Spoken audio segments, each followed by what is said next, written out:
Ako po si Alice Lialco, ang kasalukuyang mayor po ng bayan po ng Bamban, Tarlac po. Sa mga hindi po nakakaalam, ang Bamban po ay ang kaunang-unang bayan po sa lalawigan po ng Tarlac. Napapagitnaan po kami ng Clark at New Clark City po at mga ibang malalaking bayan po ng Tarlac Province. Ang aming pangunahing hanapbuhay po ay agriculture. Kaya bilang first-termer mayor po, ay malaking hamon po sa akin kung paano mabigyan po ng sapat na pangkabuhayan ang aking mga kababayan.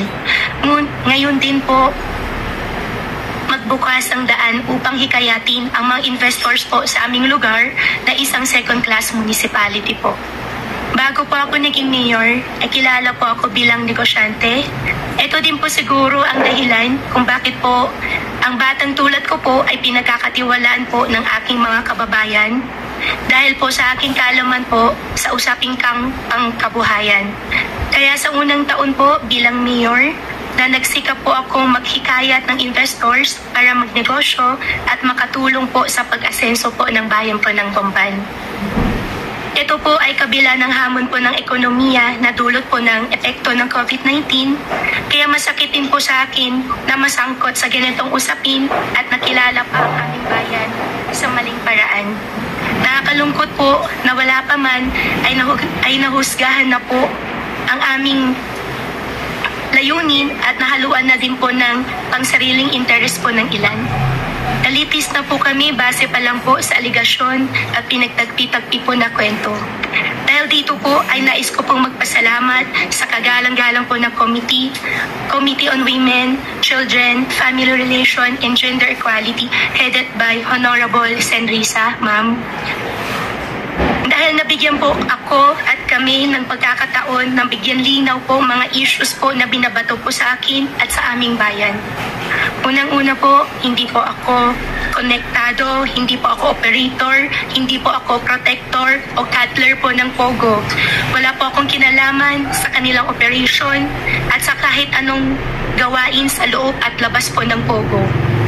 Dati po akong isang incorporator po ng Baofu, ngunit ito po ay aking naibenta bago pa po ako pumasok sa politika. Meron po akong dokumento po na magpapatunay po nito. Tama po na sa akin po nakapangalan ang metro po ng Tarelco because I was the former landowner po of the property.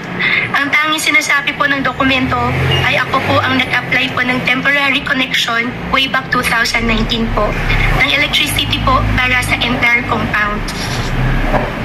At siguro po hindi na naalis ang aking pangalan sa dokumento po ng Tarelco.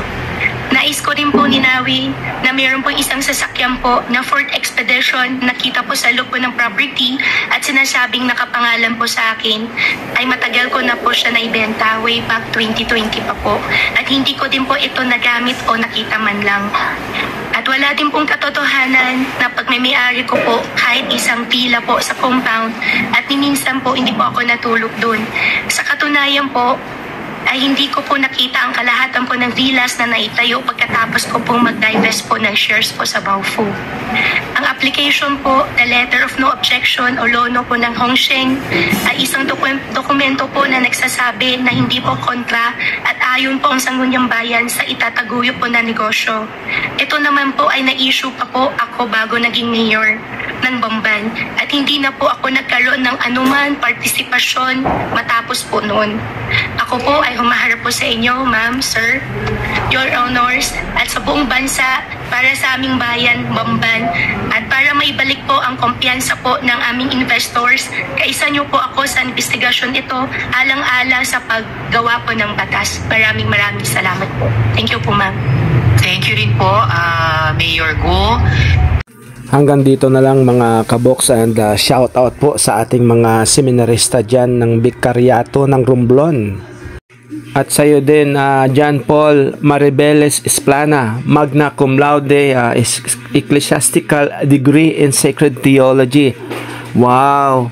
Congratulations to you, John Paul, and to your parents as well.